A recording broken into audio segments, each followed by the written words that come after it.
Oh,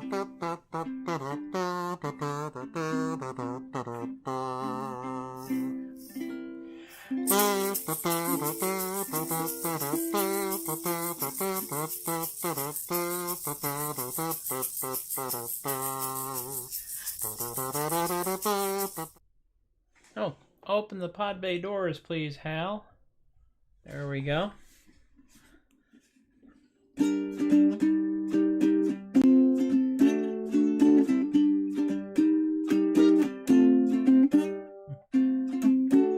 There's...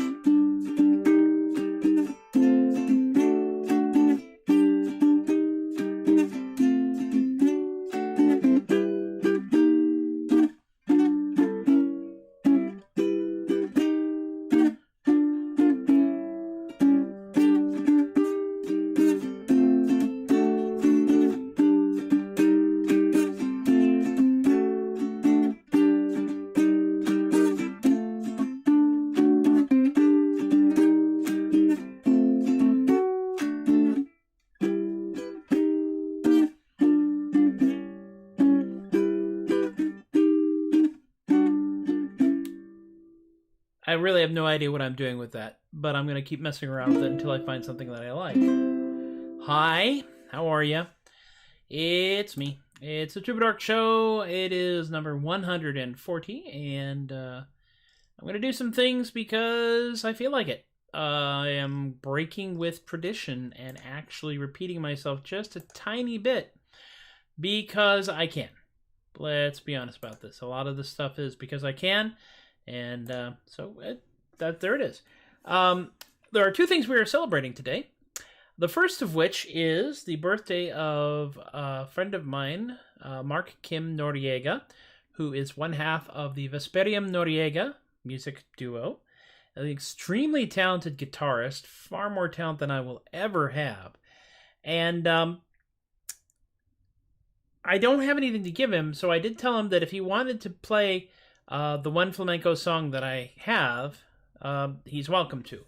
That flamenco song is, of course, Fernando. Because, well, why not?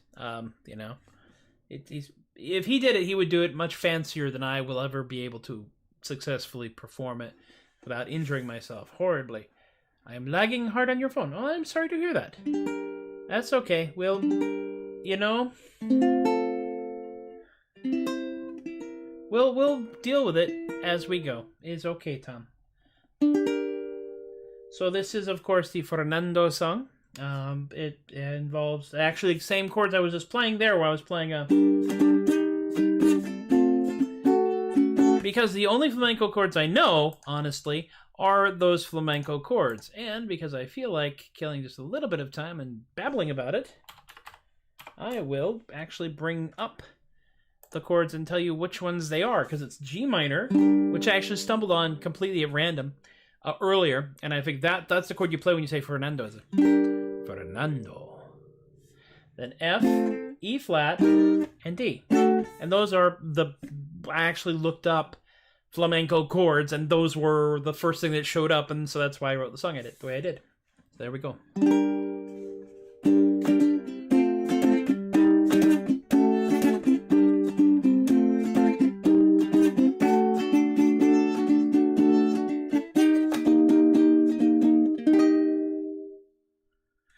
Eight little eyes and eight little eyes and 8 little legs and one heart big as a tree. This tiny valiant jumping spider is a boon companion to me. Fernando, Fernando, the jumping spider.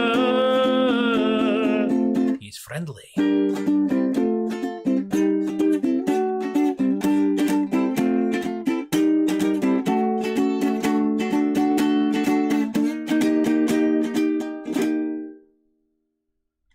He doesn't want to make you scared, to scream, shout, or to bellow. When he leaps up and he lands on your shirt, he just wants to say hello. Fernando, Fernando, the jumping spider.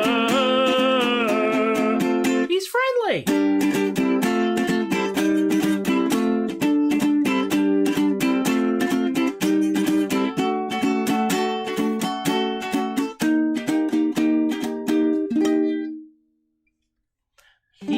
just looking for an amigo. He doesn't want to make you cry. When he leaps up to say hola, you might just scream really high. Fernando, Fernando, the jumping spider. He's friendly!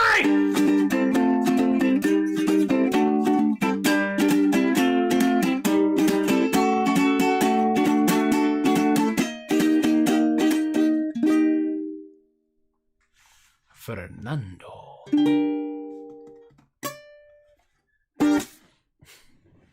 Now with cute ending. Fernando. I swear, if I ever actually run into somebody named Fernando, I will look around for a ukulele specifically to play that chord. Also, I do want to give a quick shout out to my friend Christina, who ended a very long and heartfelt conversation with me at a Renaissance Fair many, many years ago, because she heard the closing parade coming, and she said, "But now I hear the drums, Fernando. These are my friends. This is my life." So, having done that, I now feel it is necessary to crank up the silly just a bit more, and I am going to attempt...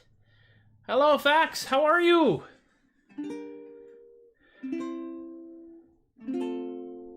Oh, that's pretty. I'm going to have to do something with that. That sounds like that could actually be useful. Cool. But I am going to do a song that I wrote for another friend of mine at the fair. He portrays an individual known as Captain Peaches, who is the keeper of Queen Margaret's brushes and combs, the royal hairdresser. He is a very fabulous pirate. He's an incredibly felt privateer. He does have a letter of marque. It's in a very nice frame. It's very stylish. I'm going to attempt to do this song in a manner that doesn't cause me to deliberately go flat and off weird. I'm actually going to play the D chord the way that God intended it, apparently. This way, instead of putting a finger down here, because it means that I sometimes accidentally flip off the audience, and we don't want that. The E chord I'm actually going to play this way.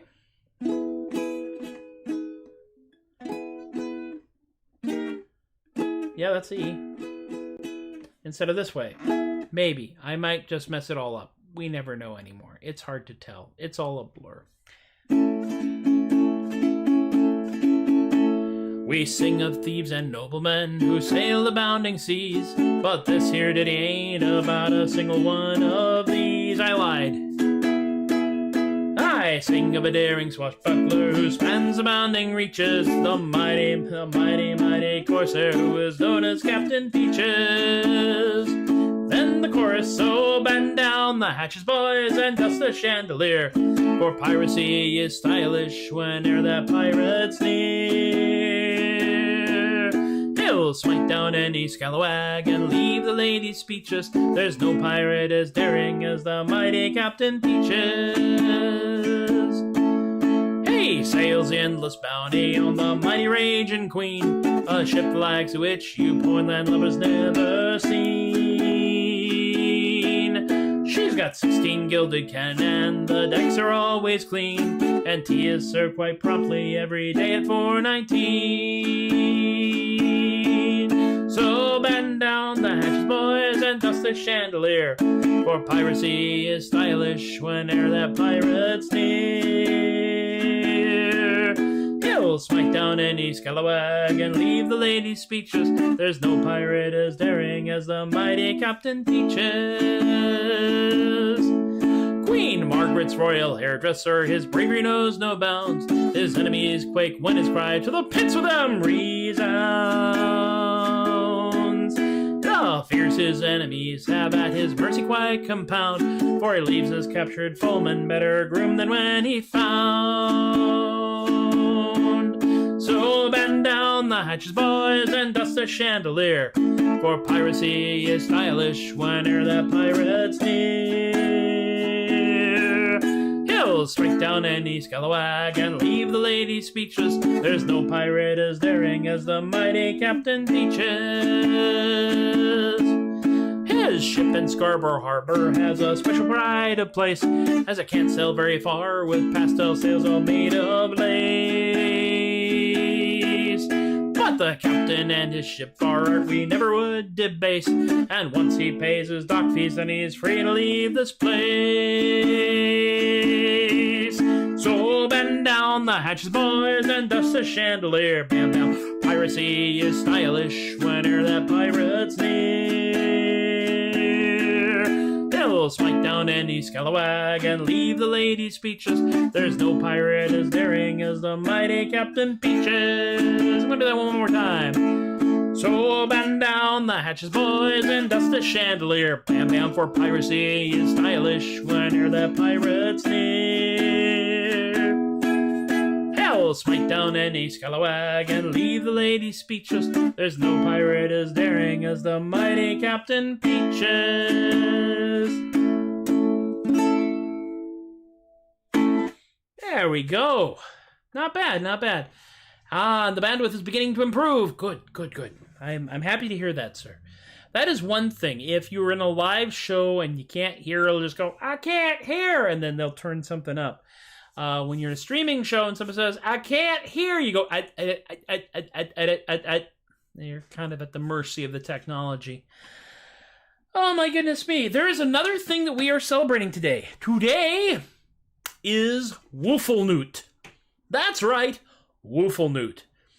Wooffelnoot was invented or created a couple of years ago by someone's small daughter who decided that she wanted to have a holiday celebrating wolves and dogs, Wooffelnoot. And Wooffelnoot has been growing by leaps and bounds. All you have to do to celebrate Wooffelnoot is to say, hey, happy Wooffelnoot on November 23rd, which is the date of Wooffelnoot. Also, it's just fun to say Wooffelnoot. Try it yourselves. I'll wait. See? It's fun to say. There are apparently some traditional Wooffelnoot gifts. I'm not sure what they are. I am still very much a uncultured barbarian when it comes to that, but I like the idea of celebrating Wooffelnoot almost as much as I like the idea of celebrating Waitangi Day, which is an actual holiday. Yes, happy Wooffelnoot indeed to you too, sir. I enjoy celebrating Waitangi Day simply because I enjoy saying Waitangi. That's an actual holiday. I believe it's Australian or New Zealand. You can look it up. Waitangi is actually spelled entirely not like how it sounds, so it's okay. We don't have to worry about that too much. I am now going to attempt a traditional song. I know, right? This could go horribly wrong, or it could work. I don't know. We'll find out, won't we? This is one of those wonderful songs that has like 14 Brazilian, there it is, Waitangi. Thank you, Vax. Of course, Fax, who solves the New York Times crossword on a regular basis on his very own Twitch channel, might just be able to find Waitangi. I like it. This is based off of the Dubliners chord chart, but has a chorus in it, which is apparently becoming traditional due to the fact that a lot of people didn't want to just do the verses and then stop, that they felt they needed a chorus.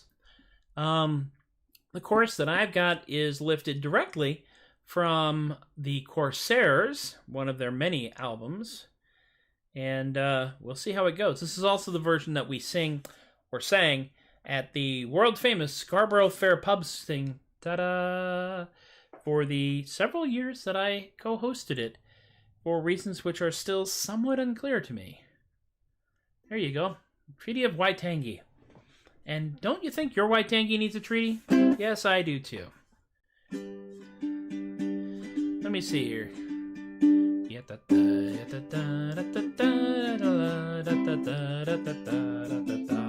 Now, here's another thing that I noticed.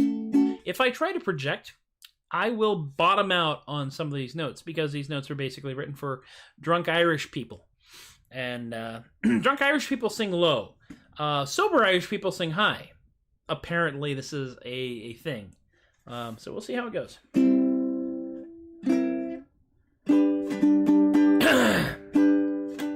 In the year of our Lord 1806, we set sail from the cold Bay of Cork. We were were sailing away with a cargo of bricks for that grand city hall down in York. An elephant craft she was rigged fore and aft, and oh how the trade winds drove her. She had 23 masts and withstood several blasts, and they called her the Irish Rover. So fare thee well, my pretty little girl, for we are bound away.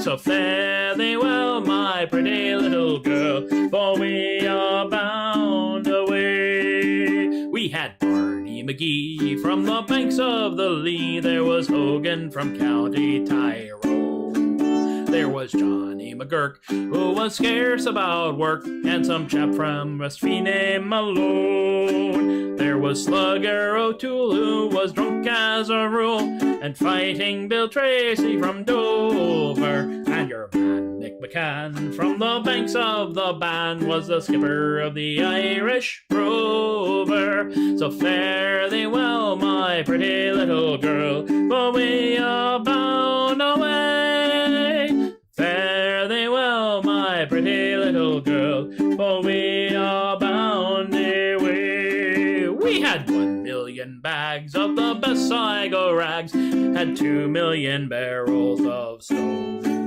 We had 3 million bales of old Nanny Goat's tails. We had 4 million barrels of foam. We had 5 million hogs and 6 million dogs and 7 million barrels of porter. We had 8 million sides of old blind horses' hides in the hold of the Irish Rover. So fare thee well, my pretty little girl, for we are bound away. So fare thee well, my pretty little girl, for we are bound away. We had sailed 7 years when the measles broke out and the ship lost its way in a fog. That's the lowest note I can possibly sing.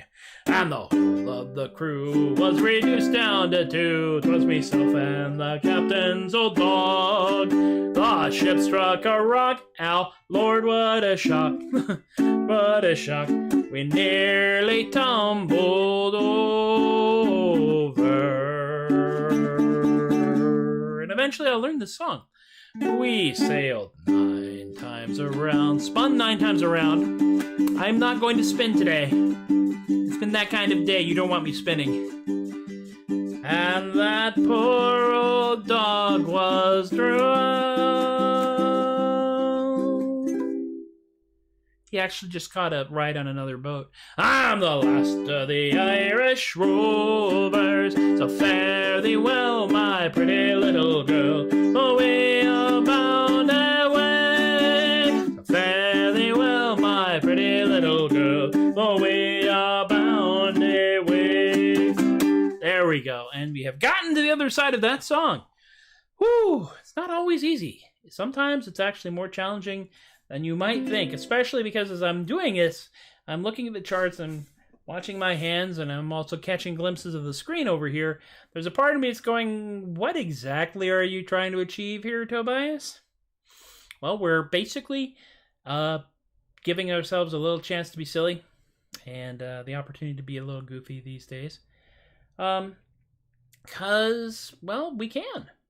Honestly, I don't think there's any real grand scheme reason for this. I think that we do it because it's fun, and we'll continue to do it until such time as it's time to do something else. I think that's my basic answer. And it's worked for me so far. And yeah, that's all I can hope for, really. The next song, and it's oddly enough the fourth song. This seems to be going pretty fast today. I'm not sure why. You know, sometimes the shows go faster, sometimes the shows go slower. It's just, it's odd. It really is. And you all are talking to me, so it's not that. I don't know. I can always tell that this is really why I decided I would start doing this, is that when I did the Troubadork show at Steampunk November last year, I would wow, it's already time. That would call my name. Who do you think you're fooling? I don't know. I'm a consummated man, stature of purity. My mama, she loves me. I should learn that song, shouldn't I? The last song I'm going to do today is the Renaissance Fair version, or equivalent, of Internet Famous, which I have done on multiple occasions here. And this is a song that has been both a joy and a burden to me, because I love the song, but when I initially wrote it, I wrote it in D. And that meant that what would happen is I found myself bottoming out because, once again, I'm a tenor. I know. It's not a lot of us out there. But I discovered is if I transpose it from D to F, there's a chance in hell I can actually do the song without hurting myself. Now, granted, this is probably a little high for Kay and the other baritones out there in the audience who watch this on occasion. But it's my song, so I'm going to sing it this way. Assuming I can sing it without hurting myself. I'm going to bring the microphone just a little closer. Ooh, it's in the shot now.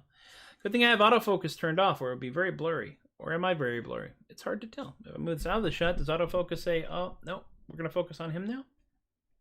Looks like they might. All I want is for everyone to love me. All I need is for everyone to care.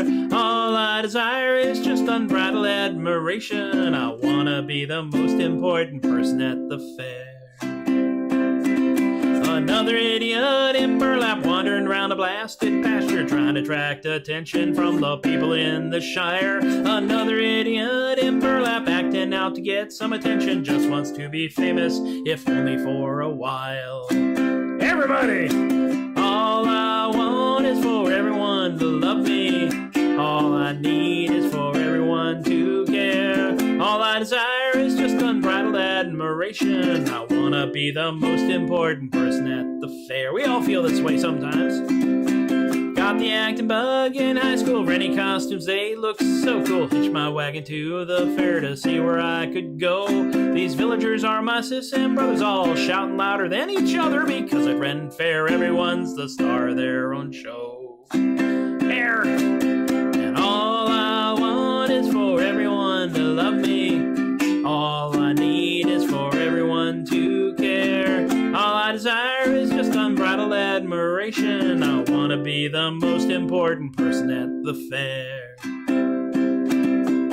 Worked all year to make my costume, hand sewn every single button. The research that went into this just borders on obscene. So pardon me if I sound grumpy, but I feel so blasted frumpy. Why's that one get all the attention? Just 'cause she's the queen.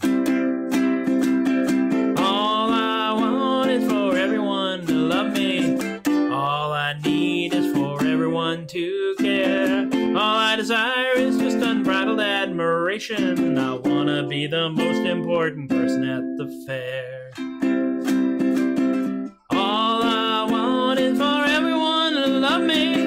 All I need is for everyone to care. All I desire is just unbridled admiration. I wanna be the most important person at the fair. I wanna be the most important person in this chair. I wanna be in a widow's tale, exit pursued by a bear.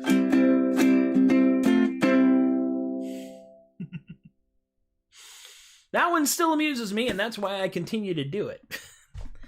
I can't, not every show can end with cheese hinge, you know, it's just one of those things. And this one, I think we could probably get a crowd to sing along with it. It does have a decent chorus, and it has a sentiment that we all, every one of us who has ever engaged in this activity where we dress in funny clothing and act like we're people from another century do. And we all want that little tiny bit of recognition and acknowledgement that we've gone to the trouble of doing all this stuff. But we also want to be the most important person at the fair, even if it's just for a moment, you know? And so here we are, once again. This is show number 140, which means I have done this 140 times after doing it once, just because on a whim. I don't know. It's been encouraged. It's been supported, and you've been supportive and encouraging, and I really appreciate that a great deal. Without y'all, and I say this every time just about, but without y'all watching, what I'm doing here makes even less sense and is even harder to justify. Oh, so we'll do some real quick things here, just cause I'm gonna get over here so I don't poke my eye out with the white box. Tip jars are over here, of course. The Adequate for PayPal and at the Adequate for Venmo. I was really surprised that nobody took those already, and I want to thank Eric and Robert and Rick and Emily and Miranda for chucking some bucks in the bucket for that. I also want to thank my long-term supporters, the Patreon posse. Y'all are astonishing. You are continuing to astonish me, and that's Chris and Teppo and Shane Cascaro and Linda and Ann and Stephen and Rob and Alicia and Relly and BK and Kaylee and Richard and John and Brian and Lorene. Even if I don't see you here when I'm doing it live, I know you're watching this. I know you go back and you check it out, and you still decide to support me. I am working on some other stuff. I did the song is redundant a little while ago, and Claire sent me lyrics for the song is pedantic, which I'm working on now. So that was a song I didn't expect to write, and yet here I am writing it. I'm working on some other stuff too. I've got some things that run of chords that I had. I have no idea what that's going to turn into, or if that's going to even turn into anything. That might just be an instrumental piece, which would be nice because I can pretend to be a musician and do an instrumental piece. But if you go to patreon.com/theadequate, you'll see all kinds of cool stuff there. The $2 a month is also known as the cheapest ad budget ever, as you see what's going on right down here. PaperAngelPress.com and Practical Content are part of my $2 a month ad budget. And if you are giving me $2 a month or more, and you have a product, a website, a service, or just yourself a person to promote, let me know. I will put it down here as well. And just make all that stuff's going to scroll that way slowly. We are reprinting Artisanal Gibberish Volume 1, and we are starting work on getting Artisanal Gibberish Volume 2 out the door. I'm also making an Artisanal Gibberish audiobook. That means I have to read this stuff out loud, slowly and coherently, and enunciate. I'm good for about one section at a time, and then I have to stop. The archives are over here, of course, at facebook.com, twitch.tv/TobiasTheAdequate, YouTube at MPLEGARE. The Troubadork playlist is almost caught up. Ask Philo. This week we'll have, what is this week? Is going to be the 27th? Yeah. That'll be episode number 10 of the 27th of Ask Philo. There will be 13 of them. I have done 12. I need some questions for pod 13. It's going to be the end of the year one, and we're going to talk about, all kinds of important things of substance. And I want this one to be kind of special. So if you got a really weird question you want to ask me, go ahead and send it to me through whatever social media you think is appropriate. And I'll try and get Philo to focus on it long enough to make the answer happen. That's pretty much everything. That really is pretty much everything. Oh my gosh. Happy Wolfel Newt. Happy birthday, Marc. Happy birthday to anybody's birthday I've missed. I hope you're having a good time. I hope you're taking care of yourselves. Be kind to yourselves. Be kind to each other. Be safe out there. It's still crazy, but things are changing. Not as fast as we want, but things are changing. Y'all have been wonderful. I've been Tobias the Adequate, and thank you for encouraging my behavior.